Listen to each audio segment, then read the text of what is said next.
China is vowing to retaliate against the United States if Washington persists with its, quote, hostile actions against Chinese journalists who may be forced to leave the U.S. in the coming days if their visas are not extended. Our Seung-jae with more.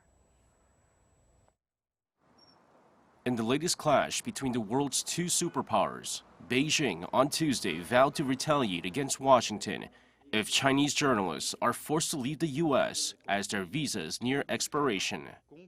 Speaking to reporters, Chinese Foreign Ministry spokesman Wang Wenbin said no Chinese journalists in the U.S. have been granted visa extensions since May 11th, when Washington limited their stay to 90 days with an option to extend. Such actions he calls hypocrisy. On the one hand, the U.S. flaunts itself on freedom of press, while on the other hand, it obstructs the Chinese media from doing their job in the U.S. This exposes the hypocrisy of the so-called freedom of press in the U.S. This is completely double standards and hegemonic bling. It's unknown how many Chinese journalists could be affected or what retaliation China might consider. However, according to the editor of China's Global Times, U.S. journalists based in Hong Kong would be among those targeted should Chinese journalists be forced to leave the U.S. Whatever the Chinese response may be, Wang says they will not stay quiet.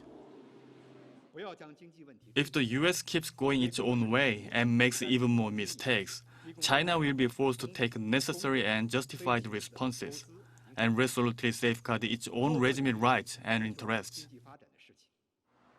Beijing has also urged Washington to refrain from urging the video-sharing platform TikTok to be sold to an American corporation, warning not to open Pandora's box, as the U.S. could fall victim to similar circumstances. However, despite such warnings, the White House says it will take action in coming days on TikTok and other Chinese apps. Microsoft is currently negotiating a deal to acquire the Chinese app with a 45-day deadline imposed by President Trump. Seung-jae, Arirang News.